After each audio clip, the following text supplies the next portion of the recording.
নমস্কার, সাফ কথা আমি আপনাদের সঙ্গে রয়েছে রূপা এবং অসম এবং বাংলার যারা জনগণ রয়েছে যেই খবরের জন্য অধীর আগ্রহে বসেছিলেন তারা ইতিমধ্যে জেনেই গেছেন এবং এর আগে যে সমস্ত আলোচনা আমরা করেছি যে ফলাফল চৌঠা মে কি হবে তা একেবারে স্পষ্ট সামনে এসে গেছে এবং সে জায়গায় দাঁড়িয়ে অসম বাংলায় একেবারে পদ্ম পার্বণ যাকে বলে হিমন্ত বিশ্ব শর্মার যে ভবিষ্যৎবাণী করেছিলেন সেঞ্চুরি এবং ডবল সেঞ্চুরি সেটা একেবারে সত্য প্রমাণিত হয়েছে। পাহাড় থেকে সমতল একেবারে বইছে গেরুয়া হাওয়া এবং একদিকে যখন জয়ের উৎসব তখন অন্যদিকে কিন্তু বিরোধীদের স্তব্ধতা। কিন্তু আজ মমতা বন্দ্যোপাধ্যায় বললেন কিছুক্ষণ আগে সাংবাদিকদের যে তিনি নাকি হারেননি, তিনি নাকি পদত্যাগ করবেন না, সেটা নিয়েও ইতিমধ্যে বিতর্কের ঝড় একেবারে শুরু হয়ে গেছে এবং প্রশ্ন উঠছে এই জয় কি নিছকই হাওয়া নাকি দীর্ঘস্থায়ী কোনো পরিকল্পনার ফল। কারণ দুই রাজ্যে যেভাবে গেরুয়া ঝড় হয়েছে, দুই রাজ্যের রাজনৈতিক মহাযুদ্ধে বিজেপির জয়ের আসল কারিগর কারা?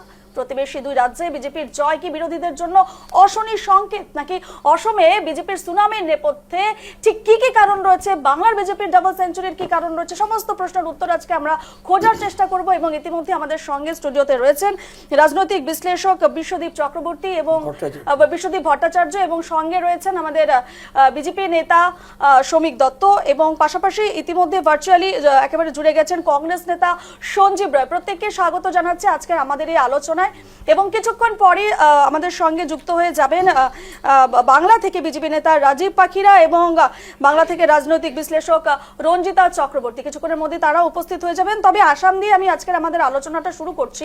আমাদের সঙ্গে যেহেতু বিশ্বদীপ বাবু রয়েছেন, বিশ্বদীপ বাবু যেমনটাই সমীক্ষা বলছিল, এক্সিট পোল বলছিল, কোথাও একেবারে এক্স্যাক্টে পরিণত হয়ে গেছে এবং একেবারে অসমে বিজেপির সুনামি বলা যায় এবং এক্সিট পোলে 85 থেকে 90 একটা পার্সেন্টেজ ধরা হয়েছিল সমীক্ষার যেটা পরিসংখ্যান, সে জায়গায় দাঁড়িয়ে দেখলাম সেটাকে ছাপিয়ে গেছে, 102টি আসনে জয়ী হয়েছে বিজেপি। ঠিক কি কারণ রয়েছে এর পেছনে, কি মনে করেন? 2026-এর নির্বাচনের যে সমীক্ষাটা ছিল সেই সমীক্ষাটা প্রতিটি সংগঠনের যে সমীক্ষা ছিল তারা সবাই উপলব্ধি করেছিলেন যে ভারতবর্ষের যে ইস্টার্ন পূর্বের যে প্রেক্ষাপটে যেখানে অসমে স্পেশালি অসমে 2,50,00,000 মানুষের ভোটের মহিলারা হচ্ছে 1,25,00,000। প্রতিটি মহিলাকে অরুণোদয়, মহিলা উদ্যমিতা, নিযুত ময়না, লাখপতি বাইদ এরকম বিভিন্ন প্রকল্প, উজান অসমে উন্নয়ন হয়েছে প্রচুর। ভারতবর্ষের পূর্ববর্তী অঞ্চলের যে উন্নয়নের যে ঝড় উঠেছিল, আমাদের জনপ্রিয় মুখ্যমন্ত্রী এবং দূরদর্শী শক্তিশালী মুখ্যমন্ত্রী ডক্টর হিমন্ত বিশ্ব শর্মার নেতৃত্বে তা অব্যাহত আছে। এই পরিলক্ষিত করে যেগুলো কাজ হয়েছে, প্রচুর দ্রুত গতিতে উন্নয়ন হয়েছে, প্রচুর প্রকল্পে আসামে মহিলারা 47,48,00,000 কোটি মহিলারা তারা উপকৃত হয়েছেন, উন্নয়ন হয়েছে, কোনো ধরনের কোনো ক্ষয়ক্ষতি হয়নি। এইসব উপলব্ধি করে জনসাধারণের প্রকৃত মানসিকতা দেখে আজকে সমীক্ষায় এটাই উঠে এসেছিল যে এখানে সেঞ্চুরি পার করবে এবং ভারতীয় জনতা পার্টি অনেক ভোটে, বিপুল ভোটে জয়যুক্ত করবে। এবং ডক্টর হিমন্ত বিশ্ব শর্মা উনি নিজেই আগে বলেছিলেন যে অসমে সেঞ্চুরি, বঙ্গে ডাবল সেঞ্চুরি। তো এই জিনিসটা ওনার, আমি এটা আশ্চর্য হয়েছে, খুব ভালো লাগলো যে ওনার যে দূরদর্শিতা, ডক্টর হিমন্ত বিশ্ব শর্মার যে দূরদর্শিতা, এর প্রতিফলন আমরা ভোট গণনার পরবর্তী সময় আমরা তাই দেখলাম যে 100 সেঞ্চুরি এবং এখানে 182টা আসন পেয়েছে ভারতীয় জনতা পার্টি এবং তার জোট নিয়ে 102 হয়েছে। এবং বঙ্গে যেখানে ঝড় তুলেছে অনেক লড়াইয়ের পর শেষ পর্যন্ত পদ্মাসনে পশ্চিমবঙ্গ, সেখানে দুটোই এখন কি হয়েছে, বঙ্গ কলিঙ্গ। এবং প্রতিটা এখন যেটা আমাদের ভারতবর্ষের প্রধানমন্ত্রীর একটা স্বপ্ন ছিল যে পূর্বাঞ্চল যদি পুরোটাই ভারতবর্ষের পদ্মফুল হয়, সেই পদ্মাসনে বসে যত উন্নয়ন গঙ্গা যেদিকে বয়ে গেছে সমস্ত গঙ্গোত্রী থেকে গঙ্গাসাগর সেই পর্যন্ত ভারতবর্ষে পদ্ম ফুটবেই। এটা প্রধানমন্ত্রীর দূরদর্শিতার ফলে, ওনার নেতৃত্ব। এবং এটাও ঠিক ভারতবর্ষের স্বরাষ্ট্রমন্ত্রী আজকে যেভাবে নির্বাচনের পরিচালনার সময় উনি বসে বসে পরিলক্ষিত করেছিলেন যাতে কোনো ভোট ভারতবর্ষের গণতন্ত্রকে রক্ষার জন্য যেভাবে নির্বাচন কমিশনকে ওনারা মানে সহযোগিতা করেছেন এবং সমস্ত গণতন্ত্রের মানুষ যারা সহযোগিতা করেছেন সেই সহযোগিতাতে একটা শক্তিশালী গণতন্ত্রের একটা ভালো ফল আমরা পেয়েছি এবং ভারতীয় জনতা পার্টির নেতৃত্বে আজকে অসমে আবার তৃতীয়বারের সরকার ফিরে এসেছে এবং পশ্চিমবঙ্গে সেটা বলতে হবে যেটা ঐতিহাসিক জয়, হিস্টোরিক্যাল জয়। সেই অনেক লড়াইয়ের পরে আজকে এই নির্বাচনের প্রেক্ষাপটে আমাদের দেখতে হবে যেটা পরিবর্তন বঙ্গেও এসেছে, মানে বিপুল পরিবর্তন ডক্টর শ্যামাপ্রসাদ মুখার্জির জমিতে। আজকে 50 বছরের পরে ডাবল ইঞ্জিন সরকার পশ্চিমবঙ্গে এবং অসমে আজকে তৃতীয়বারের জন্য ভারতীয় জনতা পার্টির আবির্ভাব। এটাই সবচেয়ে ভালো লেগেছে যে উন্নয়ন হয়েছে, উন্নয়নের দিকে মানুষ হয়েছে, আরো উন্নয়ন হবে, সেটাই গণতন্ত্রের জনগণের সেই আশা। এই আশাতেই তারা ভোট দিয়েছেন। একেবারে আমাদের সঙ্গে যেহেতু বিজেপি নেতা শ্রমিক বাবু রয়েছেন, শ্রমিক বাবুর কাছে যাব। শ্রমিক বাবু, প্রথমেই তো শুভেচ্ছা জানাচ্ছি আপনাদের এই বিশাল জয় এবং সে জায়গায় দাঁড়িয়ে এর আগেও এসেছিলেন, এক্সিট পোলের দিনও এসেছিলেন, আমরা আলোচনা করেছিলাম এই বিষয়টি নিয়ে এবং আপনিও বলেছিলেন 85 থেকে 90 হতে পারে, তার কিন্তু সেটাকেও ছাপিয়ে গেছে। এবারে বিজেপি 102টি আসনে একেবারে জিতেছে, এনডিএ জোট বলা যায়, এনডিএ জোট জিতেছে এবং সে জায়গায় দাঁড়িয়ে এবারে তো যেমনটা আমরা জানি সরকার গঠন হবে এবং সেই সরকার গঠন নিয়ে ইতিমধ্যেই মুখ্যমন্ত্রী বিভিন্ন আলোচনায় বসেছেন। তো আপনাদের পরবর্তী স্ট্র্যাটেজি কি, মানে কি কতদূর এগিয়েছে সমস্ত বিষয়গুলো যদি একটু জানান। দেখেন, 2-3 দিনের মধ্যেই আমাদের আজকে মাননীয় মুখ্যমন্ত্রী গভর্নরের কাছে ইস্তফা দেবেন আর হয়তো এখন অব্দি দিয়েই সেরেছেন ইস্তফা, যেটা অফিসিয়াল প্রসেস যেটা হয়। 2-3 দিনের মধ্যে আমাদের সরকার কবে হচ্ছে সেটা ডিসিশন নেওয়া হয়ে যাবে। আজকে এনডিএ একটা মিটিং আছে আমাদের, একটা অফিসিয়াল মিটিং, আর আমরা আশা করি এই মিটিং এর আমাদের এই শপথ গ্রহণে আমাদের মাননীয় প্রধানমন্ত্রী উনি থাকবেন, আমাদের মাননীয় রাষ্ট্রের ন্যাশনাল প্রেসিডেন্ট উনিও থাকবেন। তো আমরা এটাই এক্সপেক্ট করছি হয়তো 2-3 দিনের মধ্যে, কারণ এটা নিয়ে দেখেন অলরেডি যেটা ক্লিয়ার কাট ম্যান্ডেট, এটা নিয়ে তো বেশি দিন কিছু গড়ানোর কিছু নেই বা সিলেক্টরেরও কিছু নেই কে সিএম হবে, বিকজ আমরা জানি সিএম ফেজ আমাদের মাননীয় মুখ্যমন্ত্রী ডক্টর হেমন্ত বিশ্ব শর্মা ছিলেন আর ওনার নেতৃত্বেই আমরা এই ইলেকশনটা বিপুলভাবে জয়যুক্ত হয়েছি। তো তার জন্য সিএম ফেজ নিয়ে যেহেতু কোনো অসুবিধা নেই, কোনো সংশয় নেই। এই যে 85 থেকে 90 একটা ধরা হয়েছিল সমীক্ষা এবং আপনাদেরও সামনটা ছিল 85 থেকে 90, আপনিও যদি সেদিন মনে করেন আমি কিন্তু 90-95 কিন্তু আপনার অ্যাক্সিস মাই ইন্ডিয়াতে কিন্তু ফিগারটা ছিল 90 to 100। আমি তখন বলেছিলাম, কিন্তু আপনি যদি দেখেন ওই সময় যে আমি বলেছিলাম 100টাও ক্রস করে যেতে পারে। আমি সেটাও বলেছিলাম যে হ্যাঁ এই ফিগারটাই হবে আর আমরা 100টা প্লাস করে যাব। কারণ দেখেন একটা ক্যালকুলেশন কি ছিল, আফটার ডিলিমিটেশন 126 সিটসের মধ্যে 103টা হিন্দু সিট মানে ডমিনেটেড সিটস ছিল, 103টা। তার মধ্যে আগের থেকে আমরা শিবসাগরটাকে মুখ্যমন্ত্রী একটু 50-50 ভাবে আমরা রেখেছিলাম, কিন্তু বাকি 102 সিটস কিন্তু অনেক আগের থেকে প্রেডিক্ট করা ছিল যে এই সিট আমাদের কাছে আসবে, হিন্দু বৈশিষ্ট্য সিট। তো তার জন্য এই সিটটাই আমাদের কাছে এসছে। কোন ফ্যাক্টরটা কাজ করেছে এই যে এত বিশাল জয়? একটা কি এখন হিন্দু একজোট হয়ে গেছে, এখন আর আগের মতো হিন্দু ডিভাইডেড পলিটিক্স নেই, কারণ অপোজিশন বলে কিছু নেই আজকের দিতে। আসামের মধ্যে মাটিতে অপোজিশন বলে কিছু নেই। নামে আপনি বলতে পারেন কংগ্রেস আছে, এজিপি আছে, রাজ্য দল আছে, যা আছে। কংগ্রেসের আপনি দেখেছেন কি অবস্থা, 19টা সিট পেয়েছেন, তার মধ্যে 18 জন মিয়া মুসলিম সিট ক্যান্ডিডেটস। তো এই যদি থাকে আস্তে আস্তে কংগ্রেস একটা ইউডিএফ এর বি টিম হয়ে পরিণত হয়েছে। ওদের একমাত্র একজন জয়প্রকাশ দাস, উনি নববৈশা থেকে উনি একমাত্র হিন্দু ক্যান্ডিডেট যে জিতেছেন, বাকি 18 জন কিন্তু মিয়া মুসলিম ক্যান্ডিডেটস। সে বোরাকবিলি থেকেও যে আমাদের 4জন জিতে এসছে, ওরাও কিন্তু মিয়া মুসলিম, বাকি অন্যান্য জায়গার থেকে। তো আজকে কংগ্রেসের যখন এই অবস্থা, তো হিন্দুরা যারা আছে, আমরা তো বলে আছে হিন্দু নেতারা যারা আছে, হিন্দুবাসী যারা আছে, যারা আমরা সনাতনী হিন্দু, আমরা এখন আমাদের একমাত্র আস্থার জায়গা হলো গিয়ে বা ভরসার জায়গা হলো গিয়ে বিজেপি। কারণ বিজেপি আমাদেরকে একমাত্র ডেভেলপমেন্টের সঙ্গে হয়ে সিকিউরিটিও দিচ্ছে। কারণ আপনি যেসব, আমি কালকেও বলেছিলাম যে যেসব প্রকল্প বা যে আপনি যখন জিজ্ঞেস করছিলেন যে কি কারণে কংগ্রেসের এই অবস্থা হলো, আমি তখন বলেছিলাম যে ম্যানিফেস্টেশন যদি আপনি কংগ্রেসের দেখেন, সেখানে কিন্তু উল্লেখজনক কোনো কিছুই কাজের কথা বলা হয়নি, প্রথম কথা। সেকেন্ডলি, আমরা যে ল্যান্ড সিকিউরিটি বা ল্যান্ড মানে ইলিগাল ল্যান্ড মাইগ্রেশন থেকে আমরা বাঁচানো যে কথাগুলো বলছিলাম বা উচ্ছেদ করেছিলাম, বা এই যে ধরনের সিকিউরিটি, আজকে সবাই সিকিউরিটি চাইছে, ডেভেলপমেন্ট গ্রোথ সবকিছু মিলে একটা সিকিউরিটি কিন্তু প্রয়োজন আছে আপনার। আজকে বেঙ্গলও সেম সিকিউরিটি কিন্তু একটা বিশাল, আমরা সবাই বলছি ডিলিমিটেশন, কিন্তু security is the biggest reason in Bengal. না হলে এই ধরনের রেজাল্ট হতো না, হয়তো হাড্ডাহাড্ডি লড়াই হতো, এটা হাড্ডাহাড্ডি লড়াই যায়নি সিচুয়েশন। তো আমি আবার ঘুরে আসছি আসামে, security is the biggest reason. যখন উচ্ছেদ হচ্ছিল, কংগ্রেসের নেতারা গিয়ে গৌরব গগৈ থেকে শুরু করে সব তাবর তাবর নেতারা গিয়ে বলছিলেন যে উচ্ছেদ, আমরা যদি সরকারে আসি আমরা আবার তোমাদেরকে মাটি ঘুরিয়ে দেব। এই মাটিগুলা ছিল, এই মাটিগুলো যারা দখল করেছে সব বাংলাদেশি মিয়া মুসলমানরা এই মাটিগুলো দখল করেছিল, ইলিগাল ভাবে দখল করে রয়েছিল, এগুলো সরকারি মাটি ছিল।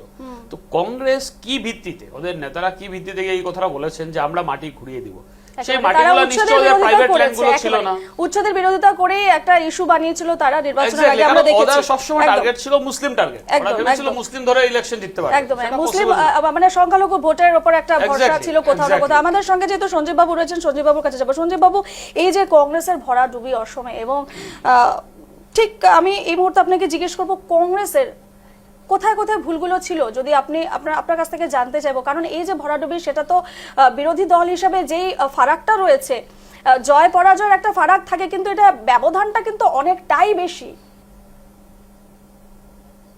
ব্যাপারটা হচ্ছে, দেখুন যেভাবে বলা হয়েছে সিকিউরিটির ব্যাপার, এবং আমি প্রথমে একটা ইনফরমেশন দিয়ে দিই যে ভারতবর্ষের যে 10টা রাজ্য আছে যেখানে টপ ওমেন অ্যাট্রোসিটিস হচ্ছে, ওমেনদের সাথে, মহিলাদের সাথে দুর্ব্যবহার হচ্ছে, দুর্কাণ্ডগুলো হচ্ছে, অশুভ কাণ্ডগুলো হচ্ছে, সেই 10টা রাজ্যের মধ্যে 9টা রাজ্য বিজেপি শাসিত। সেটা আমি একটু ক্লিয়ার করে দিই।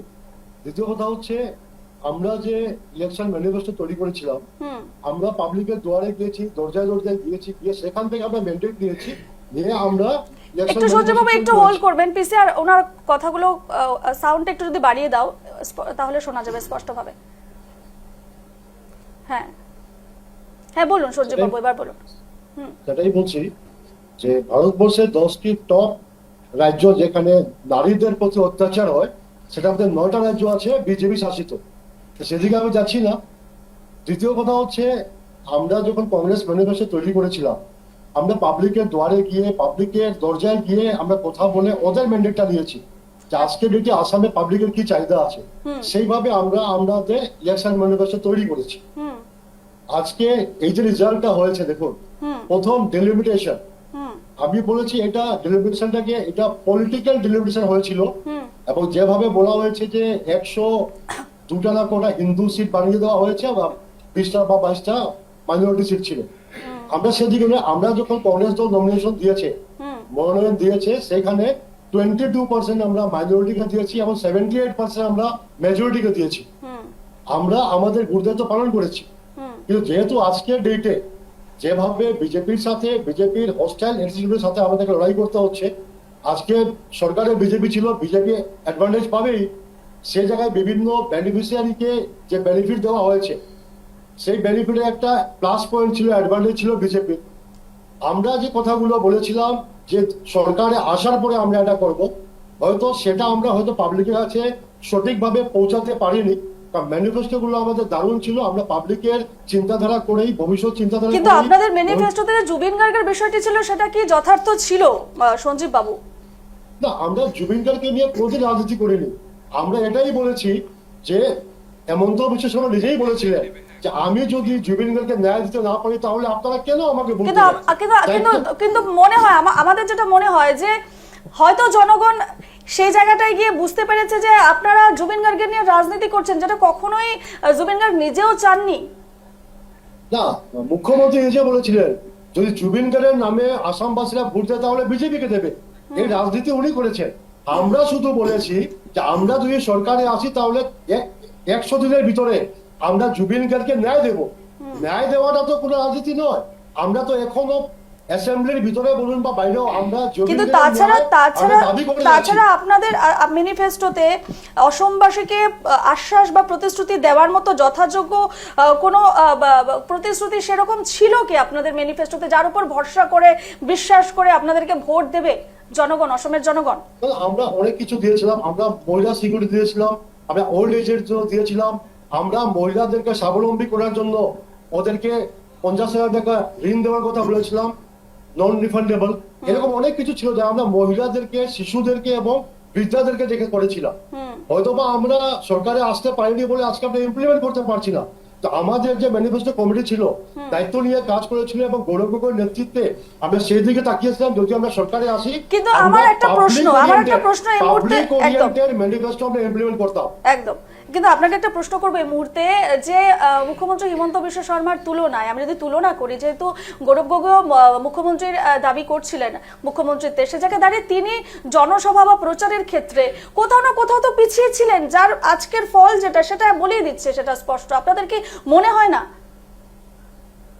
দেখুন, আজকে গৌরব গগৈ নিজেই জুলার থেকে নির্বাচনে প্রতিযোগিতা করছিলেন এবং সেখানে উনাকে নিয়ে আমরা এবার নির্বাচনে এগিয়ে গেছি, উনার ফেসকে নিয়েই।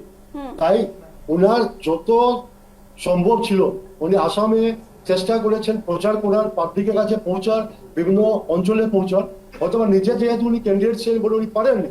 কারণ আমি আপনাকে বলি, অপোজিশনে থেকে একটা দলকে লিড করে একটা ডেস্টিনেশনে পৌঁছানো এটা অনেক কঠিন ব্যাপার। মুখ্যমন্ত্রী হয়ে যে কাজগুলা ইজিলি করা যায় সেটা একটা অপোজিশন লিডার হয়ে বা অপোজিশনের স্টেট প্রেসিডেন্ট হয়ে সেই কাজগুলো সেভাবে ইজিলি করা যায় না। অনেক অনেক ডিফিকাল্টিস থাকে, প্রবলেম থাকে, সেটা অতিক্রম করতে হয়। তাই উনি যেহেতু ফেস ছিলেন মুখ্যমন্ত্রী, এটা জুরাটাও জিতে আসা অনেক বড় গুরুদায়িত্ব ছিল। উনার দিকে সমগ্র আসামের কংগ্রেস কর্মীরা বা আসামবাসীরা তাকিয়েছিলেন। তাই উনি হয়তো বিভিন্ন জায়গায় সেইভাবে সময় দিতে পারেননি যেটা ওনার দেওয়ার প্রয়োজন ছিল। কিন্তু আমরা চেষ্টা করেছি পাবলিকের দরজায় পৌঁছে আমাদের ম্যানিফেস্টো নিয়ে ওদেরকে বুঝিয়ে বলা যে আমরা সরকারে আসলে কি করব। হয়তো বা আমাদের কোনো খামতি ছিল, আমরা প্রত্যেক জায়গায় পৌঁছতে পারিনি। কিন্তু আমি আরেকটা কথা ইনফর্ম করে দিই যে 2021-এ আমাদের যে ভোটিং পার্সেন্টেজ ছিল সেটা ছিল 27.21। এবার আমাদের ভোটিং পার্সেন্টেজ আছে 27.74।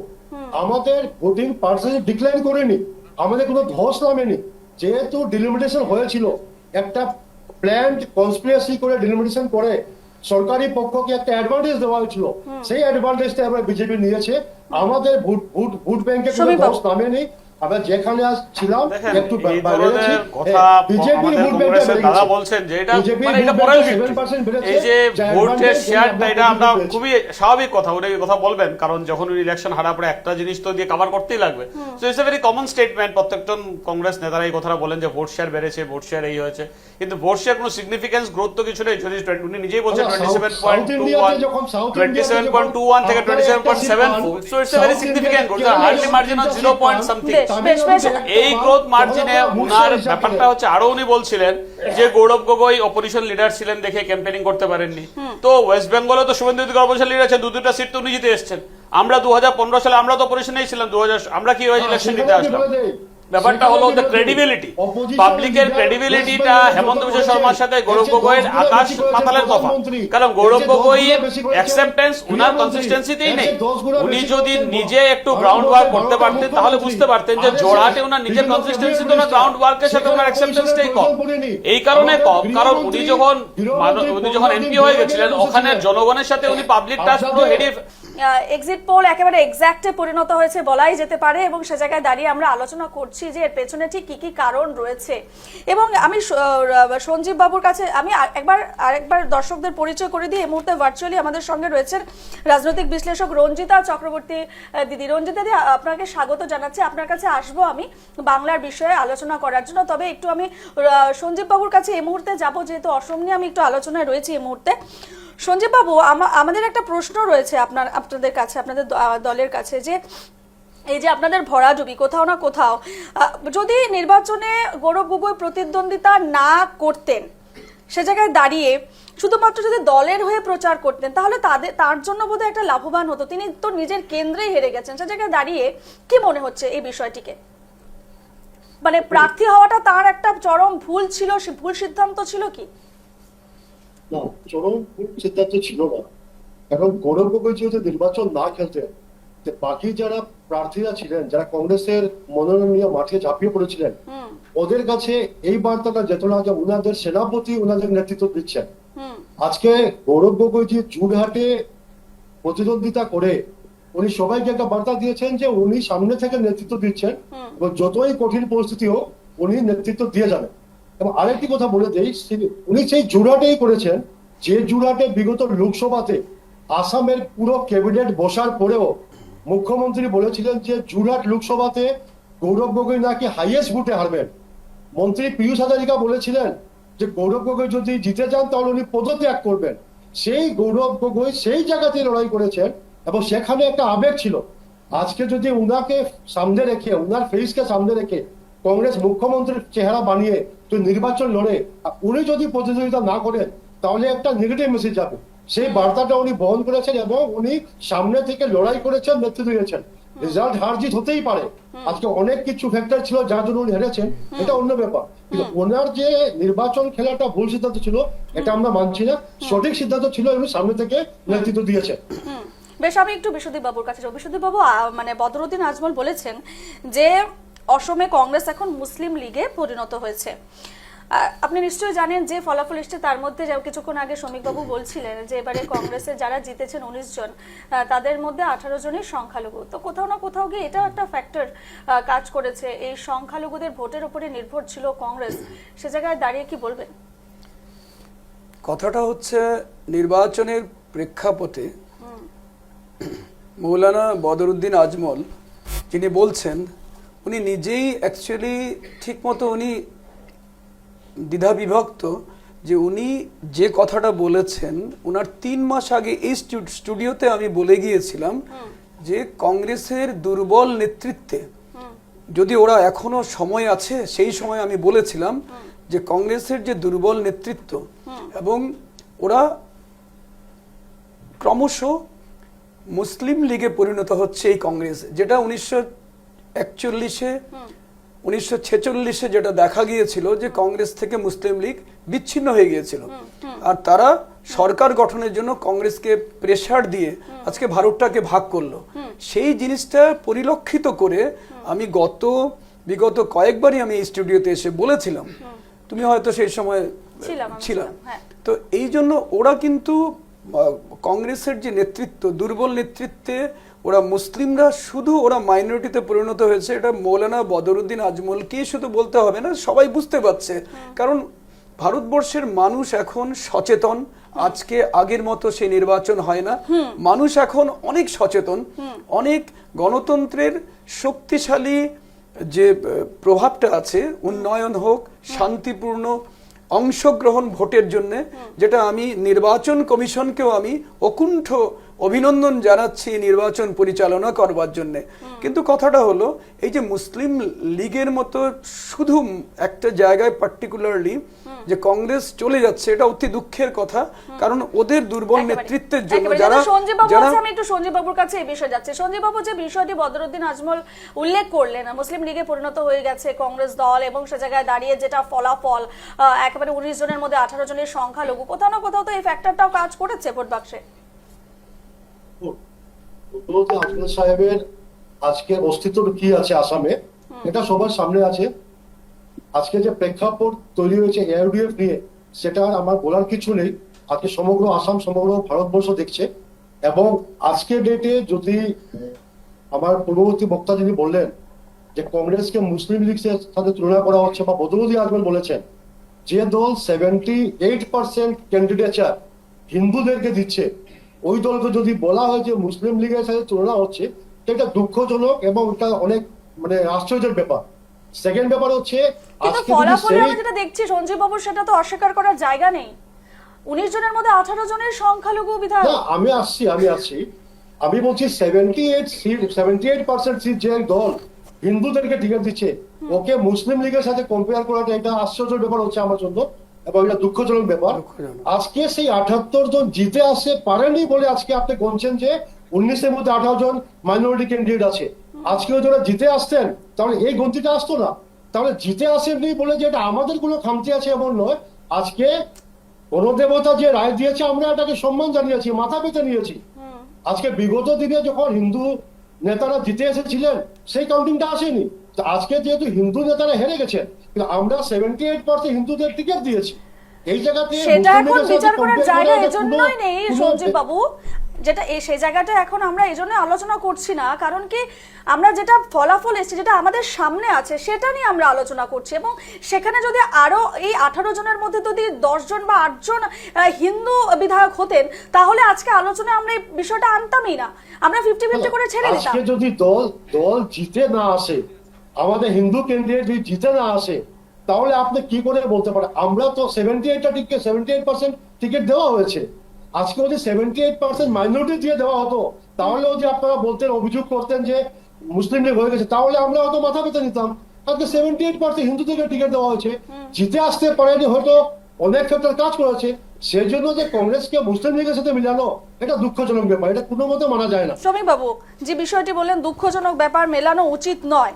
দেখেন, দুঃখজনক ব্যাপার তো কংগ্রেসের জন্য এটা নিশ্চয়ই, কারণ এই ধরনের ভরাডুবি হওয়ার পরে মিয়া মুসলিম 18 জন জিতে আসার পরে দুঃখজনক ব্যাপারই, কারণ হিন্দুরা তো ওদেরকে আজকাল ভোট দিচ্ছে না।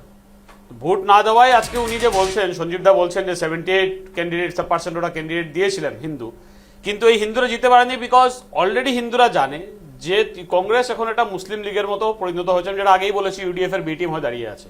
তার জন্যই হিন্দু কোন নেতারা ওখান থেকে জিতে আসতে পারছেন না, আর মুসলিমরাই ওখান থেকে বেরিয়ে আসতে পারছে। এইবার দেখেন আরো দুর্ভাগ্যজনক কংগ্রেসের জন্য যে এবার প্রথমবার বিরোধী দল নেতা কোনো মুসলিম হতে যাচ্ছে। তার মানে 18 জনের মধ্যে ওরাই দাবি হবে কোনো মিয়া মুসলিম বিরোধী দলের নেতা হতে যাচ্ছে কংগ্রেসের প্রধানসভায়। এর থেকে দুর্ভাগ্যজনক কংগ্রেসের কিছু হওয়ার মতো নেই। আপনাদের এখনো সময় আছে, আপনারা নিজেকে ইন্টারপ্রসপেক্ট করেন যে কোথায় ভুল হয়েছে, কেন আপনাদের দলের এই পরিণতি হয়েছে। কারণ দেখেন, আপনারা যখন বিজেপিকে গালি দিলে, বিজেপির পলিসি নিয়ে কথা বলে লাভ নেই। আলটিমেটলি কিন্তু প্রত্যেকটা ইলেকশন বিজেপি জিতে আসছে একই পলিসি নিয়ে, একই স্ট্র্যাটেজি নিয়ে। আমাদের স্ট্র্যাটেজি কিন্তু প্রত্যেকটা ইলেকশন আলাদা আলাদা ভাবে চেঞ্জ হচ্ছে। আমরা জানি হিন্দুরা আমাদের সাথে দিয়েছে, হিন্দুদের সঙ্গে আমরা কথা বলি, হিন্দুদের পাশে আমরা দাঁড়াই। আপনারা সাহস করে হিন্দুদের পাশে দাঁড়াতে পারেন না, কারণ আপনারা জানেন যে হিন্দুদের পাশে দাঁড়ালে আপনারা যে মিয়া মুসলিমের ভোট ব্যাংক বানিয়ে তৈরি করেছেন, সেই ভোট ব্যাংকে আপনাদের ভাতা পড়ে যাবে দেখে আপনারা হিন্দুদের সঙ্গে এসে দাঁড়াতে পারেন না। আমরা বুক খুলে দাঁড়াতে পারি, বিকজ আমরা জানি আমাদের মিয়া মুসলিমের ভোটের প্রয়োজন নেই। আমরা হিন্দুদের হয়ে যারা কথা বলতে পারবো, আর আপনারা তার জন্য আপনাদের দুর্ভাগ্যজনক এটা, যে এই পরিস্থিতি আপনাদের জন্য সত্যি দুর্ভাগ্যজনক যে আপনাদের দলনেতা ইলেকশন হেরে এসেছে 23,000 ভোটের জোরার থেকে, যেখানে মাননীয় পূর্বের মুখ্যমন্ত্রী তরুণ গগৈর পুত্র উনি নিজের হোম টাউন থেকে ইলেকশন হেরে আসে। তার থেকে দুর্ভাগ্যজনক আপনাদের কিছু হতে পারে না। আপনারা নিজের পার্টিকে, কংগ্রেস পার্টিকে আপনারা একটা ইউডিএফ এর বি টিম, একটা মুসলিম লীগ বানিয়ে ছেড়েছেন। এখন আপনাদের দলনেতা কোনো হিন্দু বড় নেতাকে আপনারা পার্টিতে থাকতে দেন না, সেটা বাধ্য হয়ে বেরিয়ে এসে বিজেপিতে বা অন্য দলে যোগাযোগ করছে, কারণ ওরা নিজেরা নিজে বুঝতে পারছে যে ওখানে পরিস্থিতি কি ধরনের সাফোকেটেড পরিস্থিতিতে বসে আছে কংগ্রেস। তো আপনারা যদি সারা জীবনে যদি মিয়া তুষ্ট করতে থাকেন, তাহলে কিছুদিন পরে হিন্দুর 1-2টা যে নেতা আছে সেও থাকবে না কংগ্রেসে, সবাই বেরিয়ে চলে আসবে ওখান থেকে। এটা আপনাদের সময়, যে এখন আপনারা যদি এখনো যদি 15 বছর, এবার 15 বছর হতে যাচ্ছে যে আপনারা পাওয়ার থেকে বাইরে, আপনারা ইন্টারপ্রেসপেক্ট করেন যে কোথায় ভুল করেছেন। বেশ বেশ, আমরা আসামের যে গেরুয়া ঝড় তা নিয়ে আলোচনা করেছিলাম, এর নেপথ্যে ঠিক কি কারণ রয়েছে এবং কংগ্রেসের এমন ভরাডুবির কি কারণ, সমস্তটাই আলোচনা করলাম। এবার একটু বাংলার দিকে নজর রাখবো, কারণ বাংলা এবারে যে চিত্র তা কিন্তু একেবারে নজির গড়েছে, ইতিহাস গড়েছে এবং সবকিছু এক্সিট পোলকেও একেবারে বলা যায় ছাড়িয়ে গেছে। এবং যেমনটাই অসমের মুখ্যমন্ত্রী হিমন্ত বিশ্ব শর্মা একেবারে ভবিষ্যৎবাণী করেছিলেন ডাবল সেঞ্চুরি, এবং সে জায়গায় দাঁড়িয়ে একেবারে ডাবল সেঞ্চুরি হলো বিজেপির এবং ধূলিসাৎ হয়ে গেল তৃণমূল কংগ্রেস। এবং সে জায়গায় দাঁড়িয়ে আলোচনায় আমাদের সঙ্গে এই মুহূর্তে রাজনৈতিক বিশ্লেষক রয়েছেন রঞ্জিতা চক্রবর্তী দি। রঞ্জিতা দি, এই যে বাংলায় বিজেপির ডাবল সেঞ্চুরি এবং তৃণমূলের ভরাডুবি, কি কারণ থাকতে পারে? প্রধান কারণগুলি কি থাকতে পারে? প্রধান কারণ প্রথমেই হচ্ছে যে বাংলার মানুষ এই ম্যাল গভর্নেন্স বা করাপশন যেটা আমরা দেখতে পেয়েছি সেটাকে রিজেক্ট করেছে। এবং প্রথম যদি আপনি দেখেন যে মহিলাদের সিকিউরিটি, আর যখন উনি আসছেন সরকারে, তখনই যে পার্ক স্ট্রিটে যে ঘটনাটা ঘটে এবং সেখানে তিনি ইনস্টেড অফ সাপোর্টিং মহিলাদের সাপোর্ট করার বদলে উনি একটা এমন মন্তব্য করেন যেটা খুবই অপমানজনক। এবং পরবর্তীতে প্রত্যেকবার দেখা যাচ্ছে মহিলার সুরক্ষা, নারী সুরক্ষা কিন্তু বিঘ্নিত হচ্ছে।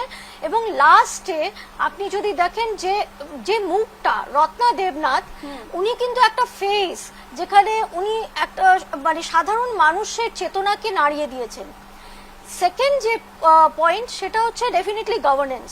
এত চুরি, গরু চুরি, কয়লা চুরি, চাকরি নিয়ে এত আমরা দেখছি যে টাকা পয়সা লেনদেন, এতগুলো ছেলে মেয়ে চাকরি চলে গেল, আরেকটা হয়তো প্রাইমারি নিয়ে সেটা ঝুলছে, আমরা জানি না এটা কি হবে। কিন্তু একটা শ্রেণীর লোক সবকিছুতে কাটমানি, তো যেটা আমরা অনেকেই বলে থাকি কাটমানি সরকার, তো সেটাকে রিজেক্ট করেছে সারা বাংলার মানুষ একেবারে। এবং সেটা কিন্তু রঞ্জিতাদি, একটা বিষয় মানে আপনাকে তারা বলি, একটা বিষয় আমরা আপনি যদি যেদিন ভোট cover- শেয়ার করেন একেবারে। তাহলে আমরা যেদিন ভোটার ফলাফল যখন আমরা শোনাচ্ছিলাম সকালের শুরুতেই, পোস্টাল ব্যালটের যে ভোটের গণনা, সেখানে সরকারি কর্মীরাও সেখানে ভোট দেন, আমরা দেখতে পেয়েছি সকালের শুরুতেই কিন্তু একেবারে অনেক ভোটেই কিন্তু বিজেপি এগিয়ে ছিল। আমরা সেই সময় বলেছিলাম মর্নিং শোজ দ্য ডে, এবং সে জায়গায় দাঁড়িয়ে সেটাই প্রমাণিত হলো। অর্থাৎ এই যে সরকারি কর্মচারীদের ডিএ এবং পে কমিশন, এবং সরকারি কর্মচারীরা দিনের পর দিন রাস্তায় নেমে প্রতিবাদ করেছে, তারও মনে হয় একটা প্রভাব ভোট বাক্সে পড়েছে। ডেফিনেটলি, বিকজ সরকারি কর্মচারীরা এটা ভাবছিলেন যে এই সরকার যে কিনা বলছে ডিএ দেব, আফটার এতগুলো সেই ধরনের আন্দোলন করার পর, তার পরবর্তীতে তারা বলছে যে 2 বছর সেটা ধরা যাবে না, নাম্বার 1। নাম্বার 2, তারা যদি সরকারে আসেন তাহলে আবার হয়তো এমন কিছু করবেন যে আমরা আবার সেই ডিএটা পাবো না, বা এরকম একটা ধারণা মানুষের মধ্যে ছিল, এমন একটা ভয় ছিল। সেটা কিন্তু আমরা এভাবেও দেখছি, শুধু সরকারি কর্মচারী ডিএ নয়, আরেকটা ব্যাপার খুব ইন্টারেস্টিং, যখন রেজাল্ট ডিক্লেয়ার হচ্ছে, পুলিশের, রাজ্য পুলিশের যে শরীরী ভাষা, সেখানে যেমন তারা একটা শান্তি পেল, এমন একটা অ্যাটিটিউড, তো ওখানেও কোথাও মনে হচ্ছে যে তারাও খুব বিরক্ত, এবং তারা চাইছিলেন না যে এই সরকারটি আবার আসুক। আমরা এর আগে, রঞ্জিতাদি, এর আগে আমরা সিপিএম বা কংগ্রেসের মেয়াদ যদি দেখি, তাদের সরকারের মেয়াদ অনেকটা বেশি। বাম আমলের তো 34 বছর আমরা দেখেছি, তারপর তৃণমূল সরকার এসেছে, কিন্তু তৃণমূল সরকার মাত্র 15 বছর। কিন্তু তাই এই মাত্র 15 বছরে এমন অবস্থা করেছে বাংলার যে আমাদের এখানে শিক্ষা ভেঙে পড়েছে, হেলথ, স্বাস্থ্য ভেঙে পড়েছে, আমাদের এখানে চাকরি নেই, যেই জন্য এত বেশি মাইগ্রেশন। যে বাচ্চারা পড়াশুনো শিখে ক্লাস 10-12 এর পরেই তারা বাইরে চলে যাচ্ছে, কেন চলে যাচ্ছে, এই প্রশ্নটা করা উচিত। তো এবার যদি বলা হয় যে এতগুলো ইউনিভার্সিটি তৈরি হয়েছে, কিন্তু এই ইউনিভার্সিটিগুলো কি ধরনের পড়াশুনো দিচ্ছে, তাতে ভিসি আছে এবং ছাত্র আছে, কিন্তু টিচার নেই, কিছু নেই। তো এই ধরনের একটা ইনফ্রাস্ট্রাকচার তৈরি করা হয়েছে। দ্বিতীয়ত, আপনি যদি দেখেন যে স্বাস্থ্যের ব্যাপারে, সেখানে আপনার প্রথম প্রশ্ন হচ্ছে যে একজন ডাক্তার, তার সিকিউরিটি নেই, তাহলে একজন পেশেন্ট যে আইসিইউতে থাকছে সে কিছু জানে না, তার কি সিকিউরিটি, তার সিকিউরিটি নেই। আর দ্বিতীয়ত, আপনি যদি শিক্ষা ব্যবস্থাটাকেও দেখেন যে কি ধরনের পড়াশোনা হচ্ছে, হয়তো কোথাও মানুষের ট্রাস্টও নেই, সেই জন্য মানুষ কিন্তু আপনি দেখবেন যে হায়দ্রাবাদ বা সাউথ ইন্ডিয়াতে মানুষ যাচ্ছে চিকিৎসার জন্য, সেটা তো definitely not a good sign. একেবারে আমাদের সঙ্গে, এবং তারা কিন্তু ইন্ট্রোস্পেকশন করছেন না, তারা কিন্তু কখনোই ইন্ট্রোস্পেকশন করছেন না, তারা সবসময় ব্লেম গেম খেলছেন যে আমাকে সেন্টার টাকা দিচ্ছে না, আমাকে এটা করছে না। যেমন একটা সমীক্ষা হয়েছিল, একটি ছাত্র স্টাডি করেছে, সেখানে দেখা গেছে মালদা ডিস্ট্রিক্টে যারা মাইগ্রেশন করে গেছেন তাদের নামে টাকা তোলা হচ্ছে মনরেগার মাধ্যমে। এবার এটাকে আপনি কি ধরনের করাপশন বলবেন? অনেকগুলো কারণে থাকতে পারে রঞ্জিতাদি। আমাদের যেটা মনে হচ্ছে, একদিকে যখন আমরা বলতে পারি যে কেন্দ্রীয় নেতৃত্বের একেবারে ঘন ঘন সফর, অর্থাৎ প্রচারে আমরা দেখেছি প্রধানমন্ত্রী থেকে শুরু করে স্বরাষ্ট্রমন্ত্রী তারা প্রচার চালিয়েছেন, অসমের মুখ্যমন্ত্রী তিনি প্রচারে গিয়েছিলেন এবং খুব ভালো সাড়া তিনি পেয়েছেন। প্রচার একদিকে রয়েছে, অন্যদিকে যদি আমরা অন্য বিষয়গুলি আমরা দেখি, তাহলে আরেকটা বিষয় আছে যে এই যে অন্য দল থেকে যারা এসেছেন, সেটা যে এটাও কি বিজেপি জেতার পিছনে একটা মাস্টার স্ট্রোক? ডেফিনেটলি অন্য দল থেকে এসেছেন। এবং আরেকটা জিনিস আমি বলবো যে বাংলাদেশের যে বর্ডারিং ডিস্ট্রিক্টে, সেখানে কিন্তু মানে ওয়েস্ট বেঙ্গল বাংলাদেশ বর্ডারে, ওখানে জামাত যখন জিতে আসছে তখন কিন্তু ইনসিকিউরিটিটা অনেক বেশি তৈরি হচ্ছে। এবং দ্বিতীয় যে কোনো ধরনের টেরোরিজম বলুন বা যেগুলো ইন্টারনাল সিকিউরিটির এগেনস্টে, সেখানে দেখা যাচ্ছে যে পশ্চিম বাংলা থেকে পুলিশ জানছে না, সরকার জানছে না, কিন্তু বাইরের স্টেটের পুলিশ এসে তুলে নিয়ে যাচ্ছে। তখন প্রশ্নটা হচ্ছে যে আমরা কোথায় বাস করছি। তো যার ফলে একটা মানুষের মধ্যে মনে হয়েছে যে সিকিউরিটিটা কিন্তু দরকার, উন্নয়ন এবং সিকিউরিটি দুটোই কিন্তু কারণ। সেই কারণেই হয়তো দেখা যাচ্ছে যে অনেক অন্য অন্য দল থেকে লোকজন কিন্তু বিজেপিতে গেছে, একটা কনসলিডেশনও হয়েছে। এই বিষয়ে আসবো, আমাদের সঙ্গে বিশ্বদীপ বাবু এখানে রয়েছেন। বিশ্বদীপ বাবু, অসমের মুখ্যমন্ত্রী হিমন্ত বিশ্ব শর্মা একটা বিষয় তিনি বলেছেন যে পশ্চিমবঙ্গের বিজেপির জয় কিন্তু অসমের জন্য ইতিবাচক। কারণ আমরা যদি অনুপ্রবেশের বিষয়টির দিকে তাকাই, যে ফেন্সিং দেওয়া বর্ডারে ভারত বাংলা সীমান্তে সিল করার জন্য মমতা ব্যানার্জির কোনো কাজ করতে এতদিন পর্যন্ত দেয়নি, সে জায়গায় দাঁড়িয়ে কোথাও না কোথাও বাংলায় যে বিজেপির জয় সেটা কিন্তু অনেক ক্ষেত্রেই কিন্তু পজিটিভ বলা যায়। নিশ্চয়ই এটার পুরো পূর্ব ইস্টার্ন এরিয়া ভারতবর্ষের দিকে তাকাই, এটা সত্যি আমাদের মুখ্যমন্ত্রী ডক্টর হিমন্ত বিশ্ব শর্মা যেটা বলেছেন সেটা অতি গুরুত্বপূর্ণ কথা। তার কারণ হচ্ছে যে পশ্চিমবঙ্গ, অসম, এখানে যে আমাদের সীমান্তবর্তী যে সমস্যাটা আছে বাংলাদেশের সাথে, আমাদের অসম পশ্চিমবঙ্গ ওতপ্রোতভাবে জড়িত। এই জন্য আজকের দিনে যদি প্রেক্ষাপটে আমি যদি দেখি, এই সীমান্তবর্তী এরিয়াটা আমাদের একই গুড গভর্নেন্স, একই সরকার, একই ডিসিশন নেবে এবং সেই জন্য জনগণের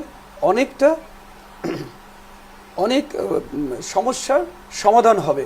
যদি এবার অনুপ্রবেশকারীরা তাদেরকে খুব খুব কড়াভাবে এটা এবার দমন করতে পারবেন, কারণ একই সরকার পশ্চিমবঙ্গে হলো, একই সরকার অসমে আছে এবং এটার জন্য অনেক ভালো সুশাসন হবে এবং অনুপ্রবেশকারীদের বিসর্জন হবে। সীমান্ত সমস্যা একটা দূরীকরণের একটা সম্ভাবনা রয়েছে একদমই। আমাদের সঙ্গে যেহেতু বাংলা থেকে রয়েছেন বিজেপি নেতা রাজীব পাখিরা। রাজীব বাবু, আপনাকে স্বাগত জানাচ্ছি আমাদের আজকের এই আলোচনায়। শোনা যাচ্ছে? রাজীব বাবু, প্রথমে শুভেচ্ছা জানাচ্ছি অনেক অনেক। একেবারে বলা যায় তৃণমূল কংগ্রেস বলা যায় উৎখাত এবং সে জায়গায় দাঁড়িয়ে ভরাডুবি এবং বিজেপির যে সুনামি একেবারে আনএক্সপেক্টেড, মানে জেতার একটা সমীক্ষা এসেছিল এক্সিট পোলে, কিন্তু সেটাকেও যেন ছাড়িয়ে গেছে এবং অসমের মুখ্যমন্ত্রী ভবিষ্যৎবাণী করেছিলেন ডাবল সেঞ্চুরি হবে বাংলায়, সেটাই হলো। একদম তাই হয়েছে। প্রথমে সবাইকে গৈরিক অভিনন্দন জানাই, যে সমস্ত মানুষরা আমাদের ভোটদান করেছে তাদেরকে অভিনন্দন আর একবার, কারণ সুশাসন প্রতিষ্ঠা করার জন্য পশ্চিমবাংলায় ভারতীয় জনতা পার্টিকে তারা এনেছে এবং আশা করি ভারতীয় জনতা পার্টি সেই সুশাসন এবং সোনার বাংলা যে স্বপ্ন ছিল শ্যামাপ্রসাদ মুখার্জির, তাকে প্রতিস্থাপন করার জন্য ভারতীয় জনতা পার্টি আপ্রাণ চেষ্টা করবে। একেবারে মানে এই যে আপনাদের জয়, সেটার প্রধান কারণ কি বলবেন? কিসের জন্য আপনাদের এই বিশাল জয়? প্রধান যে কারণগুলো। তার কারণ একটা, পশ্চিম বাংলাকে যেভাবে সন্ত্রাসবাদীদের একটা আখড়া করে দিয়েছিল এবং সীমান্তবর্তী অঞ্চলগুলোয় যেভাবে কাঁটাতারের বেড়া দিতে দেয়নি, কারণ তাদের প্রয়োজন ছিল রোহিঙ্গা মুসলিম, তাদের প্রয়োজন ছিল অনুপ্রবেশকারী, যে সমস্ত মানুষদের দিয়ে তারা ভোটদান করাতো এবং সন্ত্রাস করাতো। এবং এখানে একটা পাকিস্তানের আখড়া হয়ে গেছিল, আপনারা শুনেছেন ববি হাকিম মহাশয় বলেছিলেন যে এখানে নাকি মিনি পাকিস্তান করে দেওয়া হচ্ছে। সেই মিনি পাকিস্তানকে বন্ধ করার জন্য ভারতীয় জনতা পার্টিকে সবাই আশীর্বাদ করেছে এখানে আসার জন্য। বেশ আমি আরেকটা প্রশ্ন আপনার কাছ থেকে জানতে চাইবো এই মুহূর্তে, যে এই যে বাংলায় যে বিজেপির এতটা বড় জয়, সেক্ষেত্রে দাঁড়িয়ে আপনাদের এখন শাসন ক্ষমতায় আপনারা আসবেন এবং একাধিক ক্ষেত্রে প্রশ্ন হচ্ছে কে হবেন মুখ্যমন্ত্রী এবং মন্ত্রী সভা গঠন করা হবে, সে জায়গায় দাঁড়িয়ে আপনাদের রণনীতি ইতিমধ্যেই কি বানানো হয়েছে বা রণনীতি কিভাবে তৈরি করা হচ্ছে সেই বিষয়ে যদি একটু আমাদের সঙ্গে শেয়ার করেন। একদমই দিদি, অ্যাকচুয়ালি ব্যাপারটা হচ্ছে সেটা হচ্ছে আমাদের উচ্চতম নেতৃত্ব শুভেন্দু দা সবাই মিলে একসাথে বসে সেই সংগঠনে কাজ করছে এবং আপনারা দেখতে পাবেন 9 তারিখে আমাদের 25শে বৈশাখের দিন কিভাবে আমরা ভারতীয় জনতা পার্টির যে সিস্টেম, যে সিস্টেমেটিক কাজ এবং সবাই একত্রিত হয়ে কিভাবে কাজে নামে, মন্ত্রিসভা গঠন হয়, পুঙ্খানুপুঙ্খ জিনিসরা আপনারা তথ্যে পেয়ে যাবেন। সেটা উচ্চ নেতৃত্বের ব্যাপার, তারা তাদের সংগঠনের কাজ চালিয়ে যাচ্ছে। বেশ, এই জয়ের পর আপনাদের সামনে কোথায় চ্যালেঞ্জ মনে হচ্ছে, কোন কোন জায়গায় চ্যালেঞ্জ বলে মনে হচ্ছে, বড় চ্যালেঞ্জ আপনাদের সামনে কি কি রয়েছে? দেখুন, চ্যালেঞ্জ বলতে আমরা কতটা করতে পারবো সেটা চ্যালেঞ্জ, মানুষের সেবায় কতটা নিয়োজিত হতে পারবো সেটা চ্যালেঞ্জ, আমরা কিভাবে সন্ত্রাস মুক্ত বাংলা তৈরি করতে পারবো সেটা চ্যালেঞ্জ। আর বিরোধী বলে তো কিছু নেই, বিরোধীরা তা চলে গেছে, বিরোধীদের কোনো জায়গা নেই। কারণ বিরোধীরা যেভাবে আমাদের ডমিনেট করে রেখেছিল, সোনার বাংলা করার পক্ষে যেভাবে আঘাত করেছিল, সেই আঘাত থেকে মুক্তি পাওয়ার পরে আমরা আছি। একটাই কথা বলবো, সোনার বাংলা গঠন হবে।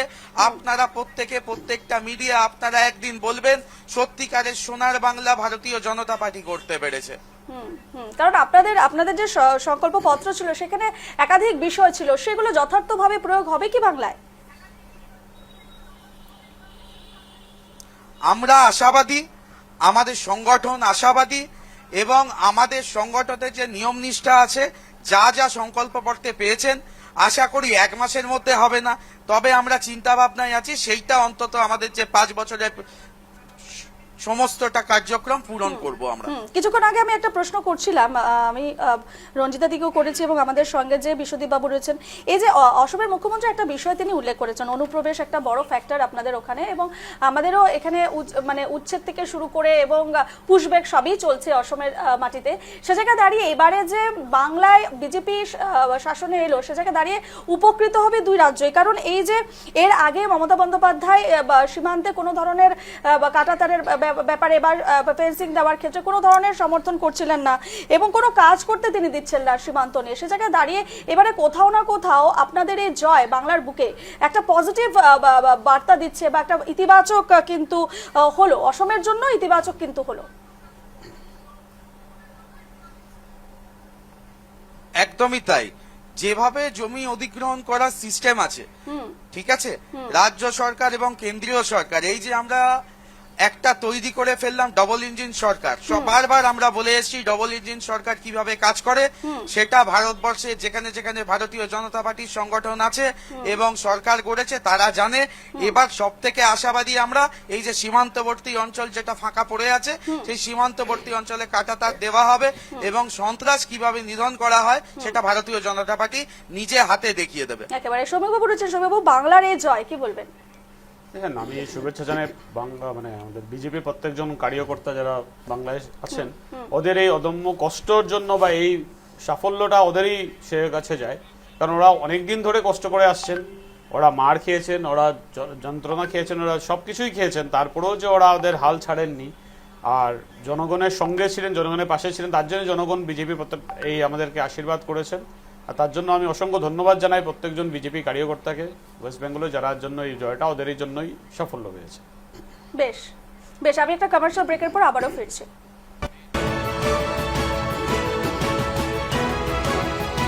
মাথাটা কেন গরম করাস? মাথাটা কেন গরম করাস? যখন আমি গেস্টের কাছে গেলাম তারপরে বলছিস ব্রেক, তার 2 মিনিট আগে বলতে পারিস না? আর আমি তখন ঝট করে কি করে নিব? আগে বলিসনি, আমি সুমিত বাবুর কাছে গেছি, তারপরে হঠাৎ করে বললি ব্রেক। আমি সেন্টেন্স কমপ্লিট হবে না, আমি ডাইরেক্ট ব্রেক দিয়ে দিব না? আমি শুনিনি।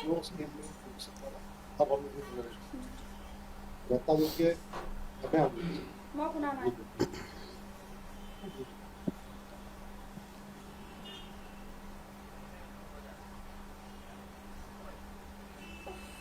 ঠিক আছে, হয়ে গেছে। আর একটা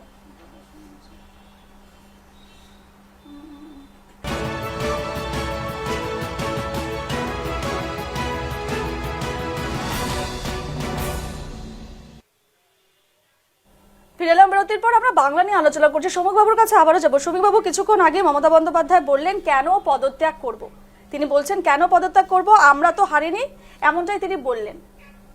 দেখেন, ওনার আমি প্রেস কনফারেন্সটা শুনছিলাম, শুনে আমি হাসবো না কি রিয়াকশন দেবো সেটা বুঝতে পারছিলাম যে একজন এত সিনিয়র লিডার, একজন পলিটিশিয়ান, একজন ইলেকশন হারার পরে মাথা ওনার তো খারাপ হয়ে গেছে, এটা বুঝতেই পারছি। তাহলে এই ধরনের বক্তব্য কেউ রাখতে পারে না যে আমি কেন পদত্যাগ করব, আমরা হারিনি। মানে উনি কি তার মানে উনি বেঙ্গলের জনগণকে ছোট করছেন? কারণ এই রায়টা কিন্তু বেঙ্গলের জনগণের রায়, ওটা তো আর চুরি করে বা ভোট পাচারি করে বা ভোট বাস করতে অন্য কিছু করে ফেক ভোট করে তো আনা হয় নাই। করেছেন ভোট লুট সে উনি হয়েছে। করবেন, কারণ উনি কমিশনকে- সেটাতে পারদর্শিতা করে এসছেন এত বছর ধরে, বিগত 15 বছর ধরে সেটাই করে এসছেন। তার জন্য ভাবেন সবাই একই কাজ করছে। কিন্তু জনগণের রায়টাকে তিনি যে মাথা পেতে নিতে পারছেন না, আর তার জন্য ওনার লজ্জা থাকা উচিত। এই কথা বলার আগে উনি একবার লজ্জা থাকা উচিত যে এই কথা বলছেন যে আমি চিফ মিনিস্টার রিজাইন করব না, আমি হারিনি 100টা ভোট, আমাদের সিট আমাদের চুরি হয়ে গেছে, ইলেকশন কমিশনকে ভিলেন বলছেন। মানে এই ধরনের ওনাকে ওনার বরঞ্চ আমি এটা ওনাকে বলবো, বয়স হয়েছে, বৃদ্ধাশ্রমে যান বা কোথায় যান, গিয়ে মাথাটা ঠান্ডা করুন, আশ্রমে যান, গিয়ে মাথা ঠান্ডা করুন। কারণ এই ধরনের বক্তব্য বা এই ধরনের কথাবার্তা কোনো ভদ্র সমাজ এই জিনিসটাকে অ্যাকসেপ্ট করবে না, যেখানে ডেমোক্রেটিক ভাবে যেখানে ইলেকশন হয়। কারণ এই কথাবার্তা এটা বোঝা যাচ্ছে এখানে যে উনি ডেমোক্রেসি বলে কোনো জিনিস উনি মানেন না। উনি মনে করেন যে বেঙ্গলটা ওনার নিজের সম্পত্তি ছিল, উনি ওনার ভাইপের পার্সোনাল প্রপার্টি ছিল, এখান থেকে ওদেরকে তাড়িয়ে দেওয়া হচ্ছে দেখে উনি আজকে এই ধরনের বক্তব্য রাখছেন। সেটা খুবই দুর্ভাগ্যজনক। এটা বেঙ্গলের লোকজনকে ছোট করা হচ্ছে, যারা এই ভোট দানে, এই বৃহত্তর ভোটের যে উৎসব ছিল সেখানে আমাদের অংশগ্রহণ করেছেন, তাদেরকে ছোট করা ছাড়া এটা কোনো কিছু না যে এই কথাবার্তা বলে। তার জন্য উনার শীঘ্রই উনাকে পদত্যাগ করে উনাকে যাওয়া উচিত বেঙ্গল থেকে, যে উনি বিজেপির হাতে বা যেই গভর্নরকে উনি ওনার রিজনেল সাবমিট করে নেক্সট যে সরকার হতে যাবে তাতে উনি অপোজিশনের যে রোল আছে সে রোলটা বরঞ্চ ভালো করে করতে পারেন, যদি সেটা নিয়ে চিন্তা ভাবনা করেন। একেবারে আমি রঞ্জিতাদির কাছে যাবো। রঞ্জিতাদি, এই যে মন্তব্যগুলো মমতা বন্দ্যোপাধ্যায় করছেন এই বিরোধী নেত্রী হিসেবে এই মুহূর্তে, যে তিনি পদত্যাগ করবেন না, কতটা যুক্তিসঙ্গত? প্রথমত আগের দিনই বলেছিলাম যে ওটা একটা পলিটিক্যাল ইম্যাচুরিটি, প্লাস উনি একটা ন্যারেটিভ তৈরি করছিলেন যে আমাদের গণতন্ত্র নষ্ট করা হচ্ছে, এখানে ভোট লুট করা হচ্ছে, এই যে ধরনের কথাবার্তা, যে স্ট্রং রুমে উনি বসেছিলেন। এবং এখন ঠিকই বললেন যে এটা একটা জনগণের রায়কে উনি মানতে চাইছেন না। কিন্তু আমি একটা জায়গায় মনে করি যে হ্যাঁ, ওনার পদত্যাগ করা উচিত, কিন্তু নতুন সরকারেরও উচিত যে এতগুলো অন্যায় কাজ যে হয়েছে বা যেই করাপশন কেসেসগুলো আছে সেগুলো খোলা উচিত। হোয়াইট পেপার পাবলিশ করবেন, ওনারা বলেছেন যে কি ধরনের জনগণের টাকা কিভাবে মিসইউজ করা হয়েছে বিভিন্ন জায়গায়, বিভিন্ন কেসে উনি যে বারবার ছুটে গেছেন বিভিন্ন বিষয়ে। দ্বিতীয়ত সেই কেসগুলোকে খুলে পানিশমেন্টের জায়গায় নিয়ে আসা উচিত, কনভিকশন হওয়া উচিত। না হলে কিন্তু মানুষের মনে হবে যে তারা যে চেঞ্জটা আনলেন, তে বদলটা আনলেন, তাতে কিছু হলো না।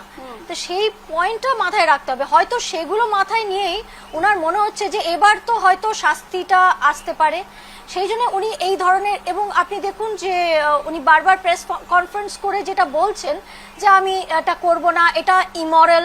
এবার প্রশ্ন হচ্ছে কমিশনকে তিনি দায়ী জনগণের করছেন, রায় উনি মানতে চাইছেন না, কমিশনকে ভিলেন এবং প্রশ্ন বলছেন। তুলছেন এটা মরালিটি আর ইমরালিটি। ইলেকশন কমিশনকে ভিলেন বলছেন। এবং সবচেয়ে বড় কথা হচ্ছে যে কমিশন যেভাবে সাকসেসফুলি এটা কন্ডাক্ট করলেন, এবং উনি যত রকমের কায়দা কানুন যা যা জানতেন তিনি তাইগুলো করেছেন। যেমন বুথ জ্যামিং করেছেন বা বিভিন্ন সময় বিভিন্ন ধরনের কমেন্ট করেছেন। যেমন একটা আগের দিনও বলা হচ্ছিল যে একজন বৃদ্ধ মারা গেছে, বলা হয়েছে মিস ইনফরমেশন বা ফেক ইনফরমেশন উনি সার্কুলেট করেছেন। এই বিষয়গুলো মানুষ তো দেখেছে এবং অনেক ক্ষেত্রেই এটা একটা হাসির খোরাক হয়েছে। কিন্তু এখন যেটা উনি করছেন এটা একটা মানে ইউএস এর একজন প্রেসিডেন্টের কথা খুব মনে পড়ে যাচ্ছে, যিনি ঠিক এইরকমই কাণ্ডটা করেছিলেন। বেশ বেশ বুঝতে পেরেছি। এই মুহূর্তে আমি রাজীবদার কাছে যাব। রাজীববাবু, যে বিষয়টি মমতা বন্দ্যোপাধ্যায় আজ বললেন, কি বলবেন? পদত্যাগ করবেন না, এবং কেন পদত্যাগ করব, আমরা তো হারিনি, এমনটাই তিনি বলছেন। আমি বলি সেটা হচ্ছে উনি ভাবছেন যে এখনো পর্যন্ত রাজতন্ত্র চলছে, উনি ভুলে গেছেন যে এটা এখন গণতন্ত্রের সময়, ঠিক আছে। আর দ্বিতীয়ত হচ্ছে উনি রাজনীতিটা করে গেছেন এত বছর ধরে, গণতন্ত্রের ব্যাপারটা উনি বুঝতেন না। আর এখনো পর্যন্ত উনি যে কথাটা বলছে সেটা ওনার মতিভ্রম এখনো কাটেনি। কারণ ওনারা বুঝতে পারিনি ভারতীয় জনতা পার্টি 207টা সিট পেয়ে গেছে, এটা ওনাদের কাছে একটা দুঃস্বপ্নের ব্যাপার। ওই স্বপ্ন যতক্ষণ না কাটবে উনি এরম ভুলভাল বকতে থাকবে। তিনি বলছেন ইলেকশন কমিশন বিজেপি মিলে একেবারে সমস্তটাই করেছে এবং ভোট লুট হয়েছে, ইলেকশন কমিশন ভিলেন, এই ধরনের মন্তব্য তিনি করছেন। দেখুন, গণতন্ত্রের গণদেবতার যে আশীর্বাদ সেটা যদি ওনার পক্ষে যেত তাহলে কিন্তু এই কথা উনি বলতেন না। উনি বরং আলাদা কিরাম বলতেন যে বিজেপি এত কিছু করার পরেও ইলেকশন কমিশনের লোক দিয়েও আমাকে হারাতে পারিনি। তিনি একটা ক্রেডিট নিতেন, যেটা এখন ডিসক্রেডিট হয়ে গেছে। উনি যে যে কার্যকলাপগুলো করতো সেগুলো এখন বিজেপির ঘাড়ে চাপাতে চাইছে। বিজেপির সংগঠন, বিজেপির মানসিকতা, বিজেপির যে বিশ্বাস মানুষ করেছে সেটাকে তিনি তলাতে পারেনি। সেটার জন্য এখন তিনি পাগল হয়ে গেছেন। এবার ওনাকে আমাদের তরফ থেকে ওনাকে গৈরিক অভিনন্দন। প্রাক্তন হয়ে গেছেন উনি, যেটা আমাদের শুভেন্দুদা বলেছিলেন। এই প্রাক্তন মুখ্যমন্ত্রীকে এরপরে যদি পদত্যাগ না করে সেটার পরে কি লিগাল অ্যাকশন নেওয়া যায় সেটা আমরা জানি। তারপরে ওনাকে রাঁচির পাগলাগারদে পাঠানো হবে। বেশ, সেটা তো অন্য বিষয়, কিন্তু আমি একবার অসম থেকে রয়েছেন কংগ্রেস নেতা, ওনার একটু মন্তব্য এই বিষয়ে জানতে চাইবো। এই যে বিজেপির যে এই জয়, ডাবল সেঞ্চুরি এবং পাশাপাশি মমতা বন্দ্যোপাধ্যায়ের এই ধরনের মন্তব্য, সম্পূর্ণ বিষয়ে আপনার কি মতামত?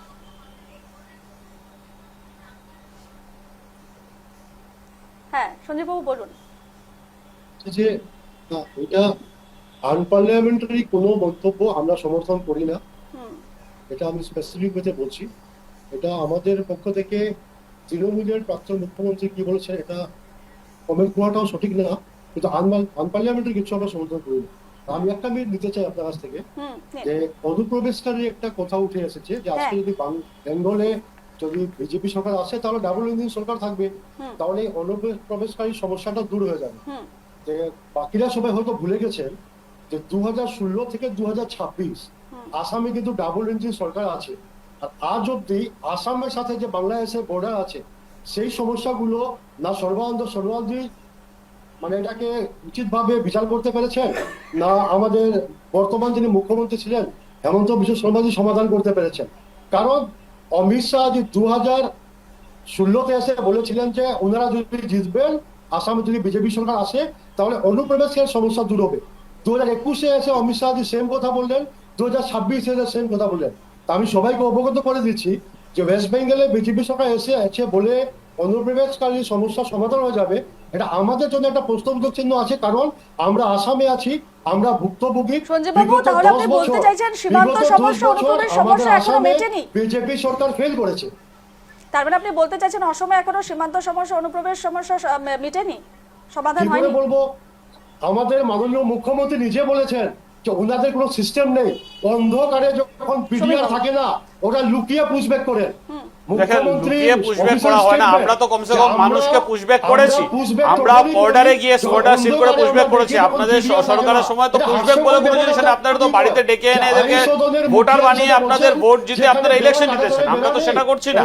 আর বেঙ্গলে যেখানে আছে, আজকে আমরা জানি যখন লাস্ট ইলেকশনে যখন পোস্ট ভায়োলেন্স হয়েছিল, প্রচুর মিয়া মুসলিমদের কুচবিহার সাইডে দিকে এসে ধুবড়িতে ঢুকেছিল। ধুবড়ির যে এই যে বর্ডার সিলটা, যেটা অলরেডি বেঙ্গলের সাথে আজকে সুন্দরবন এরিয়া থেকে শুরু করে বেঙ্গলের যে চারিদিক যে সার্কিট গুলো আছে যেখানে বাংলাদেশ অনুপ্রবেশকারী ঢুকতে পারে, সেখান থেকে ঢুকে কিন্তু বাংলাদেশ গুলো আসে। কারণ বেঙ্গলে ইজি অ্যাক্সেস ছিল এতদিন ধরে, ওদের Aadhaar card, voter ID, ration card সবকিছু বানিয়ে দিচ্ছিল। আমাদের সরকার কিন্তু কোনো অনুপ্রবেশকারীকে Aadhaar card, ration card, voter ID বানিয়ে দেয়নি। আমরা বরঞ্চ আসাম বর্ডারীদেরকে পুশব্যাক করেছি। আমরা প্রত্যেক দিন যখন ধরা পড়ে, আমরা কিন্তু প্রত্যেক দিন আপডেট দেওয়া হচ্ছে। দুদিন আমাদের কিছুদিন আগেই মাননীয় আমাদের রাজ্যপালও বলে গেছেন যে কতজন অনুপ্রবেশকারী বেরিয়েছে সেটা ডাটা উনি দিয়ে গেছেন আমাদের। তো আমরা আপনাকে বলতে যাচ্ছি যে আপনি দাদা একটু ভালো করে ডাটাকে চেক করুন। আপনি যখন বলছেন এই কথাগুলো, এই কথাটাতে ভিত্তি সহকারে কথাগুলো বলুন। হ্যাঁ, আমাদের প্রবলেমস গুলো ছিল, আমরা বলছি না যে একদিনে প্রবলেম গুলো সলভ হবে, প্রবলেম গুলো ছিল, কিন্তু প্রবলেম সলভ করার জন্য একটা চেষ্টা তো করতে হবে। আপনারা সরকার তো চেষ্টাই করেন, আমরা তো চেষ্টাটা শুরু করেছি যে হাত থেকে অনুপ্রবেশকারীকে বন্ধ করে দিতে পারছে। আমাদের সময় একেবারে শেষ। আমি দুজনকে থামাবো। একেবারে সমস্যা আমরা আজ আলোচনা করলাম যে অসম বাংলায় বিজেপির সুনামি এবং আমাদের অসমের মুখ্যমন্ত্রী ডক্টর হিমন্ত বিশ্ব শর্মার ভবিষ্যৎবাণী একেবারে সত্য প্রমাণিত হলো। অসমের সেঞ্চুরি এবং বাংলায় ডাবল সেঞ্চুরি, সে নিয়ে আমরা আজকে কথা বলছিলাম যে তার নেপথ্যে ঠিক কি কি কারণ রয়েছে। আমি সকলকে ধন্যবাদ জানাচ্ছি। রাজনৈতিক বিশ্লেষক বিশ্বজিৎ ভট্টাচার্য, রাজনৈতিক বিশ্লেষক রঞ্জিতা চক্রবর্তী, অসমের বিজেপি নেতা শ্রমিক দত্ত, অসমের কংগ্রেস নেতা সঞ্জীব রায়, বাংলার বিজেপি নেতা রাজীব পাখিরা, প্রত্যেককে আজকে আমার আলোচনায় আসার জন্য অনেক অনেক ধন্যবাদ।